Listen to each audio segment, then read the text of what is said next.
Guys, and welcome back to another episode of Rebuilding Wimbledon. If you're still enjoying the series, do smash the like button. That would be fantastic. If we could get 400, that would be glorious, but hey, who knows? Anyway, we're going to do a question today, of course, but first we've got the Champions League draw, and we'll start this off while I do that. But of course, we've got Real Madrid, Monaco, reigning champions Benfica, Porto, in two Portuguese teams in the top seed. So they didn't even win the league, but they did win the Champions League, and that's really what matters. That's the real quiz. Juventus, Schalke, and Dinamo Kiev in the top pot. In the second pot, we've got Chelsea, Valencia, PSG, they're back, Leverkusen, Dortmund, Barcelona, Man City, and Bayern. Now, these are the ones that really matter. So there's Milan, Athletic Bilbao, CSKA, they've got Ghent in the third pot rather, Olympic Lyon, Lazio, Galatasaray, and Celtic, and in the bottom pot we've got Zenit, Dinamo Zagreb, Sparta Prague, Rothenburg, PSV, Stoja, Young Boys, and Ludogorets. So that's some quite decent sides in there. So let's do the automatic draw and do a question of the day. Today's question of the day is this: what is the most you've seen a team that you are not managing progress in one of your saves? Now, for me, it drew to my attention. Do you guys remember on Outcast or Icons, or some of you would have, that in the Premier League, I think it was Carlisle were in the top flight, and they were like a top 10 team, I think, or certainly a decent Premier League side. Right, here we go. Who are we going to get? Please don't be too hard. Come on, we're going to get... Of course, we've got Bayern fucking Munich. It's like this game just doesn't want us to win the Champions League. Christ. But then again, if you're gonna get the trophy, you're gonna have to beat teams like Bayern. Oh, it could have been anyone else though, right? Who are we going to get as a second pot? Please don't be someone too hard. And we've got Ghent. Oh, Ghent. Remember those guys? That was a fun one. We had a couple of games against them. So that's not too bad. Looks like qualification should be relatively simple. Although, we'll end up getting someone like Zenit again. Imagine if we got Zenit again. We played Zenit and Ghent in the same season, if I recall. Let's see. Who are we going to get? We've been given Stoja. Oh, that's kind of cool. Okay, so some new sides to play against. Bayern, that's going to be crazy tough, but Ghent and Stoja should be hopefully 12 points that we can take. It's just going to be a question of what we do against Bayern in the two games. So we're going to be playing in the live comment this episode, of course, our first game in the Champions League. Don't know who it's going to be against. You'll find out in a sec. Join you guys for that. Pulls it back from Masek into the box. Great goal. 1-0 Wimbledon after 6 minutes. Rodriguez crosses it. Masek on the end of it, and he scores our first goal of the Premier League season. Only got one in the entirety of last season. Drops it out wide for Salvi. Can he get back on the end of something maybe? Salvi pulls it back. Baltam's in. 2-0. Fulham 0, Wimbledon 2. Imran Baltam with the goal. Salvi gets his second assist of the season, and we've started strongly. Maybe got a shot in him perhaps. Oh, what a goal! Fulham 0, Wimbledon 3. Alessandro Salvi might well have just scored our goal of the season in the very first league game. 3-0. Can he get into the box? He can, you know. Can he pull it across for someone? He can. Baltam's in there and it's 4-0. Wimbledon 4-0 up now against Fulham. 2 goals for Imran Baltam. Another assist for Peter. Great stuff. Zissa. Oh, Ramos is in at the back post, and Fulham actually have got one back now. Jordi Ramos scores his first of the season. Oh, he's changed his hair a lot, hasn't he? Jesus. There we go. Fulham 1, Wimbledon 4. The only player that really underperformed today was Fabio. He was nowhere to be seen for most of that game. A lot of players in the box. Juan Angel and Arsenal have the lead at Plough Lane. That's a bit annoying. Wimbledon 0, Arsenal 1. We've missed a really good chance. Now Arsenal have got one from a corner. Goes back for Farmer. Good touch. Great goal. What about that from Sam Farmer? Wimbledon 1, Arsenal 1. Sam Farmer. New contract celebrated with a goal here, and we're level. Peter, this is lovely football again. Salvi's in. Salvi's all the way through. He must score. Fabio does, though, and it's 2-1 to Wimbledon. We've flipped it on them. Deservedly so. Fabio finally, who's had a bit of a poor start in the league, but finally gets the goal. Manquillo to Masek. Can he look into the channel? We find Salvi. Salvi's through for Fabio, and it's 3-1. Wimbledon 3, Arsenal 1. Fabio scores another one. Salvi gets another assist for the season. We have started very strongly. Well, there we go. Wimbledon 3, Arsenal 1. Another very, very good performance and another 3 goals. Iseki to Salvi. Looks long to Isla off the bench, and within seconds of coming off the bench has put us in the lead here. Salvi's had some really good chances, which he's of course blazed wide, but we do have the lead, thank God. There we go. Sunderland 0, Wimbledon 1. Philip Isla off the bench to save the day. Thank God for that. Masek knocks it down again. Looks inside for Salvi, and Peter into the open goal. 1-0 to Wimbledon. Alexander Peter with his second of the season. Lovely little ball into him from Salvi, and Salvi continues, and we lead the top of the table clash. Bring a pass. Oh, he's got him behind again. Salvi into the box. Ball in surely now. Going alone. Back for Masek. Can he get the shot away? Back for Peter. Peter turns. Peter scores, and it is 2-0 to Wimbledon here. Peter with both of them. Lovely work from Salvi and Masek again, and we lead the top of the table clash with Palace by 2-0. Masek now. Back for Fabio. Will he shoot? Slips it through for Cabrera. He'll shoot. He'll score. 3-0. That is the goal. And finally, after 7 clear cuts and 8 half chances, we finally get the third goal. Well, there you go. Wimbledon 3, Palace 0. If there was ever a game where we were going to score more than 3 goals, it would be the game where we created 10 half chances and 8 clear-cut chances. But there you go. We got the 3-0 win, and that's the main thing. Back inside for Kenneth. Peter's through. Everton on the rebound, and we've amazingly, on the 83rd minute, the heavily rotated side with the Champions League game coming up, have managed to take the lead here. There we go, Southampton 0, Wimbledon 1. The heavily rotated side does the job for us. Brilliant stuff, guys. Right then, guys, we are back, and as you can see, we've actually managed to win our first 5 league games in a row. Now, obviously, we played a lot of lower sort of in the table, although Palace were doing well at the time, but we did also play Arsenal in that run, and basically, we just look really good at the moment. We've got goals in the game, we've got a solid defensive base, particularly in the Palace game. Brian Gomez was an absolute just a rock. The amount of times they would try and play a ball over the top and he would just be like, nope. And that worked fantastically for us in that game. And we really should have created, but I've never seen us create as many chances as we did against Palace. I think we had like 10 half chances and 8 clear-cut opportunities, and they were good chances too.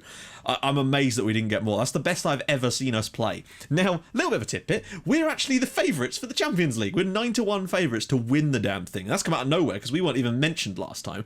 So obviously the little changes we've made have made a hell of a difference, but hey, who knows? So squad, ooh, that's the wrong button. That's the one. So as you can see, 5 wins out of 5. You know, Masek, Baltam, Farmer, everybody getting on the score sheet. Fabio's had a few little off days here. He came back from international duty with a damaged heel, which was a pain. But still, we managed to get the win away at Southampton thanks to Everton. And that was a huge win for us because we played a very rotated side to try and rest players for today's game. Even though it's Ghent, I still wanted to make sure we had the full strength side out, basically. And that's what I intend to do. So let's go to the squad and see. So top goal scorer at the moment, Fabio and Peter with 3 apiece. That's more like it. He's keeping up with Fabs. But not only that, and more importantly, Salvi has 5 assists in 5 games, but also Peter has 3 assists and 3 goals so far this season. He's doing the perfect job. He's also got 2 man of the match awards, which is the most on the team. Probably one of the best pass completions, although Mankula's done well on that one as well. Average rating overall, Salvi, look at that. Dominant. And, well, I mean, look at that. Like 7 players have got above an 8 this month, and Peter is one of them, which is very, very nice to see. So, let's get into today's game. It's good. They're playing 4-4-2 again. At least they're not playing the type of system they did against us before. So Gomez is suspended. Wow, he must have got a yellow card against Monaco or something. That was a while ago. Makula isn't registered for this, unfortunately. So we're going to go back to full strength with a team of Peter, Fabio, Baltam, Salvi, Masek, Achibar, Rodriguez, Boni, Cabrera, Aiseki, and Galfrescoli. Now, you notice that Fabio, we can't start Fabio there. We really can't. It's going to have to be Kenneth. It really is. Look at that. 3 suspensions. Do we get a lot of suspensions in that? A lot of red cards or yellow cards against Monaco or something? Because that's what it feels like. Who else should we put on the bench in this one? Actually, no, that's a reasonable amount of players. We've got one in sort of every position relevant there.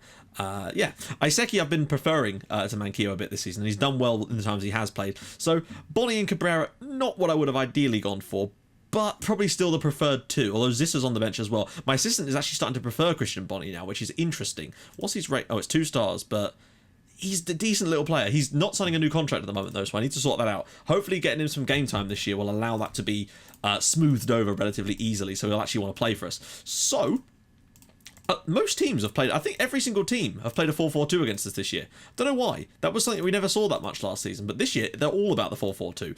And the way we've been playing against it is basically to just pull that tempo down and go through the middle. But we'll play it by ear, of course, because maybe Ghent's one is just that little bit different. So we'll see how Boni copes today.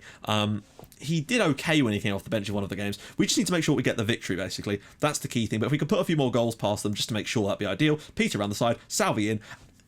Seriously, right? I've got Alberto. I've managed to change Alessandro. I changed another instruction to say shoot less so that he would take. But the thing is, in chances like that, he's always going to shoot. Thing is, he's missed so many of those now. It's starting to become a very irritating factor because we're getting some really good chances, and if they fall to him, he almost always misses. And I do worry about what we're going to do about that. Apart from, because when we exploit the right, we obviously want to get those crosses in. But sometimes it just means that he gets those chances to shoot, and he's very want to take them. And I don't know what more I can do to try and stop him at the moment. So if you've got any ideas, do let me know. Salvi cutting aside. Peter, what a strike that is. Salvi pulls it back for someone. Maybe he's going to shoot, isn't he? Why are you shooting from there, you absolute jeb end? Like, it makes no sense. He's on the goal line. You got more chance of scoring from inside your own half, to be honest. Oh dear, sorry, little rage outburst there. It just frustrates me so much when they do that. And it just seems to be a game mechanic that's just completely broken. Because you wouldn't do that in real life, not from the goal line. Fair enough, sometimes from a tight angle, but they almost always shoot from those positions. Anyway, without Fabio today, we're going to have to sort of make do with Kenneth. I mean, if there's any player you want to make do with, it's Kenneth, because he's a hell of a player. Go on, Rodriguez. Oh, okay. Don't know what happened there. Right. Now, we'll just get to the half an hour mark, and then we can kind of decide what to do and what not to do. Right, let's just take a little gander at the pro zones. Wow, okay, what have Ghent done? They've got 2. They've had 2. Give them credit for that. 1 cross completed, and a lot of the players, look at these penetrating passes. I think that's our best route of access again, is to go through there, be more expressive as well, as I've been experimenting with a little bit. As long as we get the 1-0 victory. If we have to go 1-0, we have to go 1-0. That's just how it is. Balsam's had a good game so far, but nothing really, apart from Salvi's obvious opportunity. Come on, guys. We've had 5 straight wins in the league, and this is probably the weakest opposition we've played so far in any of those matches. And we've got a full-strength team out now. We might go to the right again in the second half. Just depends. We've only had 1 shot. Sorry, I'm going to go much lower because we're controlling the possession so much. We might as well. I want to make sure that we get some chances on target. Even if we have to win this 1-0, I don't care. But we cannot afford to be dropping points against Ghent and Stoya. No hope if we don't win these games. They've had 1 shot. That's something, I suppose. Oh my god. Right, okay, we're going to turn off work ball. I know where this is going again. I'm going to push it back out to the right. Also going to make a first substitution. But at this point, who's not been good? Peter hasn't exactly been superb today. Cabrera and... I might get Bonnie off for Zissa for a bit. Everton on for Salvi, maybe? Salvi's not had a good game so far. It's been one of the weak links. Maybe Mateus for him. Look at that, Bayern 4-0 up already against... Screw it, we're going to go on attacking as well. We're not in the target a lot. That is a worry for me. Oh, come on, guys. We don't need this now. We've not been that great at hitting the... Look at this. We're not hitting the target. How are we... Look for the overlap, maybe, to push them even further forward? Turn off, be more expressive, maybe? I don't know. It's going to be another one of these, isn't it? We're just not hitting the target at all. Lots of half chances, but they're just not hitting the target enough. Dribble less, maybe. Pass it around a bit more. We're not going to win this game. It's going to clearly be a 0-0, unfortunately. It just has all the hallmarks of one of those games. Because look at the amount of times we've hit the... I still feel like we've probably done enough to get a win here. Even if it's just a 1-0. Come on, guys. We'll get a chance here and it'll fall to someone that will blatantly miss it or hit the bar or something. Kenneth! Fucking yes. Right, there we go. Kenneth.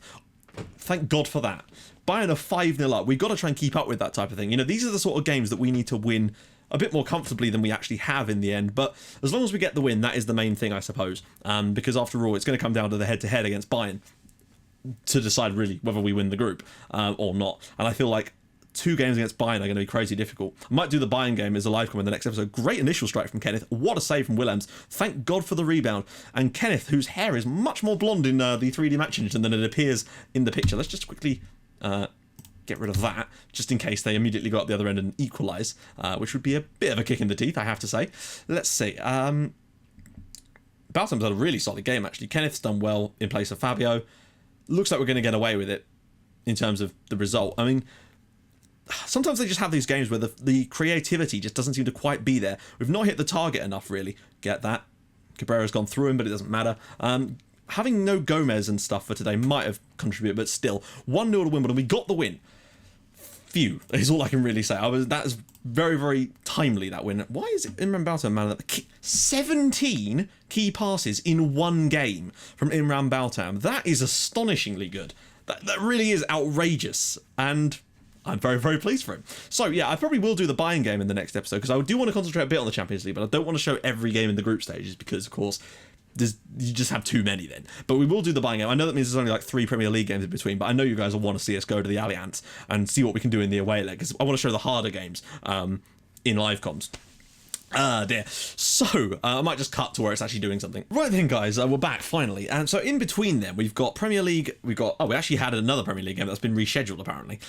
We've got Ipswich in the League Cup, Huddersfield and Leicester. So, what we'll probably do is, obviously, we'll play full strength against Huddersfield, of course. Then we'll rest games against Ipswich and Leicester, building up to the game against Bayern Munich, which will be the next episode's live com. Then after that, we'll probably do... Where's the other Bayern game? Wait, what? Oh, it's down there. So, yeah, we'll do Bayern, and then we'll probably do Stoya, and then we'll probably do Bayern again to finish it off, just so we get some Champions League games, because that's after all what this season is really about. Obviously, we'll do some more Premier League stuff after that, because there'll be that stuff in the interim. So, if you have enjoyed this episode, guys, do drop a like on the video. That'd be excellent. And if you're new to the channel, subscribe. That'd be fantastic as well. And I will join you guys in the next episode to see if we can continue this run of wins going, and see how long we can keep this one going as well, as we play away at Bayern Munich in the Champions League. That is going to be one hell of a match for us, and it'll be a real test to see how good we are and what our chances are like of winning the Champions League this year. I'll see you guys soon. Thank you so much for watching. Bye bye.